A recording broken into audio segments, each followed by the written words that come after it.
Alright, I'm going to make a quick video update about some negotiation strategies that I've noticed on either online or offline recently. So one thing I discovered about a negotiation is that when things are hot and really flowing, you have to strike as many times as you can before the other side gets cold feet or they come up with something clever to say or anything to that effect. So about 6 months ago, I was on a dating site and I had posted a joke.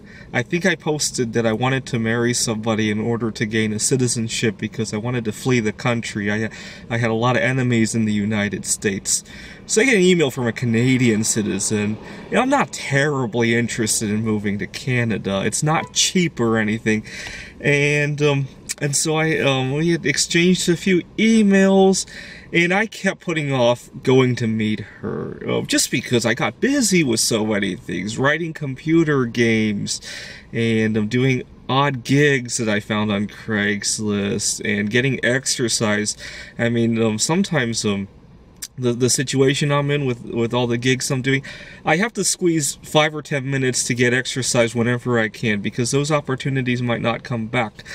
And so I kept putting off seeing this girl because it wasn't a very high priority event going on at the time. And eventually, when I did want to see her, she changed her mind. Got cold feet or whatever the case is.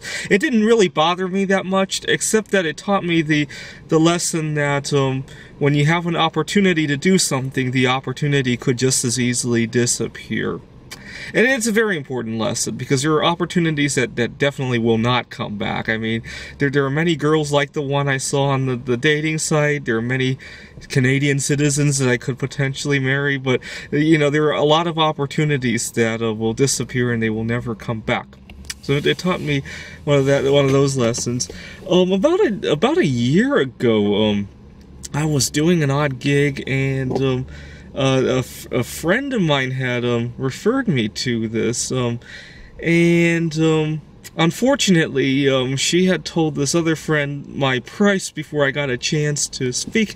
I naively thought I could wait for her to ask for the price or maybe even to make an offer, when I really should have started that negotiation with the price. I wasted a whole lot of time, negotiating with her only to find out that it was going to be a lowball deal. And I think she took advantage of that, because when she said, she did ask me the price. And when I tried to quote the new price, she said, my friend had told me this much.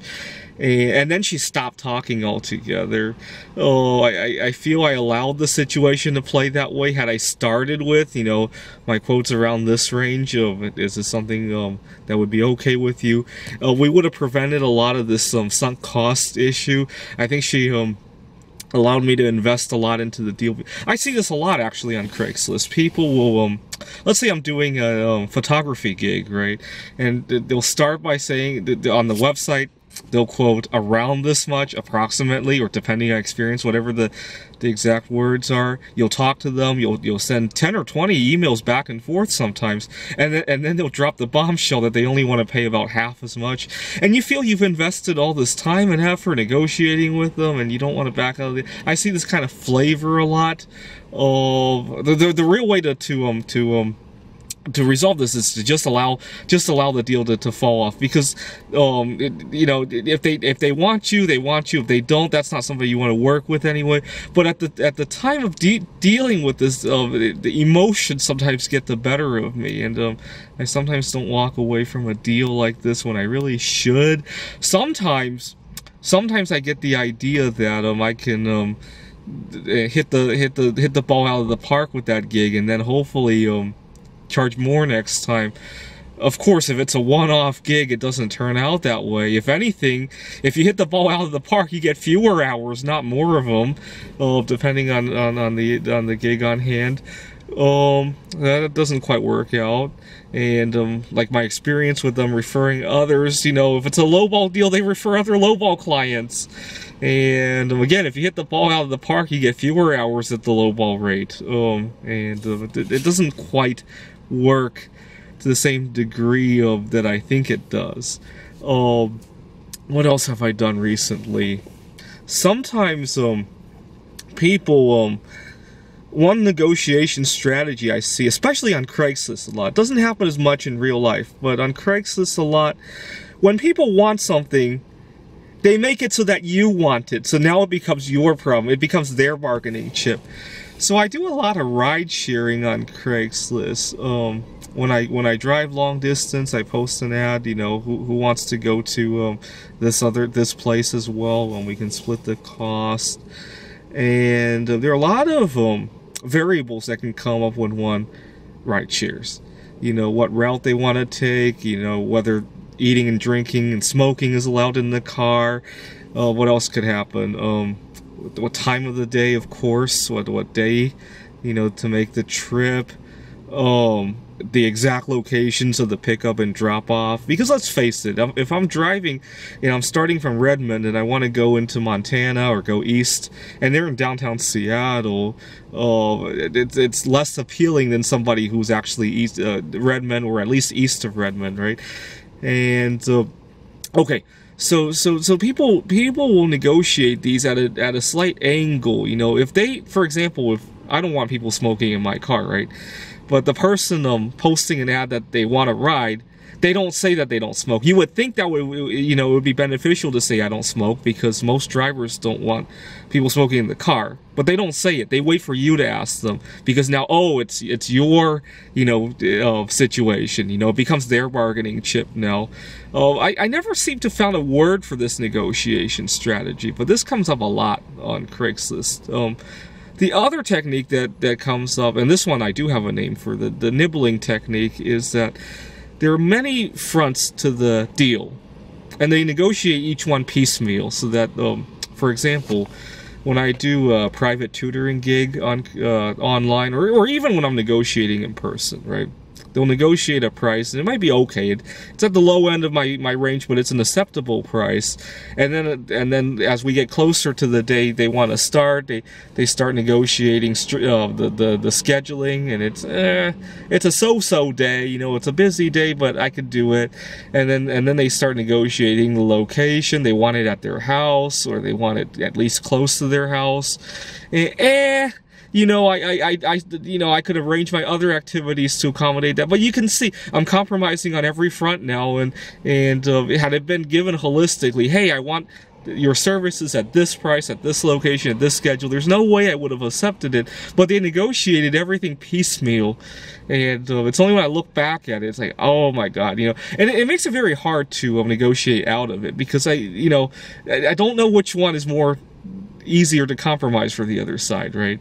The other problem is, if it's a really low deal, whether it be low in price or location, if it's extremely low, I don't want to be in a position where I've raised the price and I'm still unhappy about it, because now not only am I unhappy, I have nothing to show for the unhappy work, and then the other side feels that they're unhappy as well because I've raised the price. So you know, I can only raise the price if it's somewhat below what I want. If it's a lot below what I want, and I'm in this position where if I raise the price and I'll still be unhappy, that's a very tricky price point to be at. It's kind of like if you were making like half of what you should, and you get a raise, but you're still unhappy, and now, oh my God, why are you so unhappy about the raise? It almost seems like you're ungrateful, and I don't want to be put in that position. It's better that I'm unhappy and at least the other side's happy than to be both unhappy. So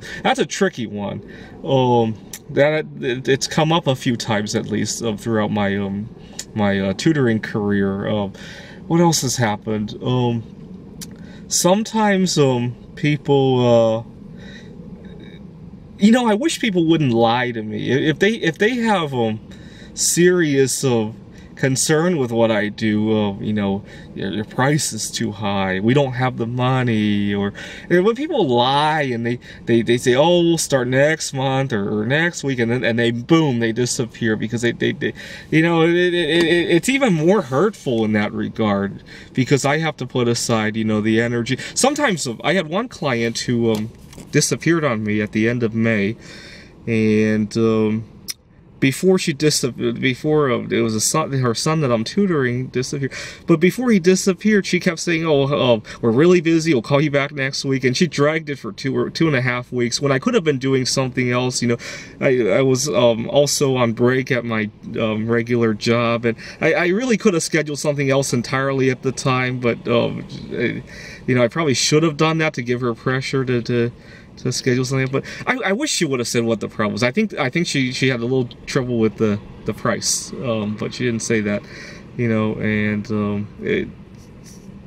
just judging from their background, it was probably money issues, and she was probably trying to come up with money or something like that. But I wish she would have said it. You know, anyways, just some weird negotiation strategies that I've discovered in recent times. Thanks for watching.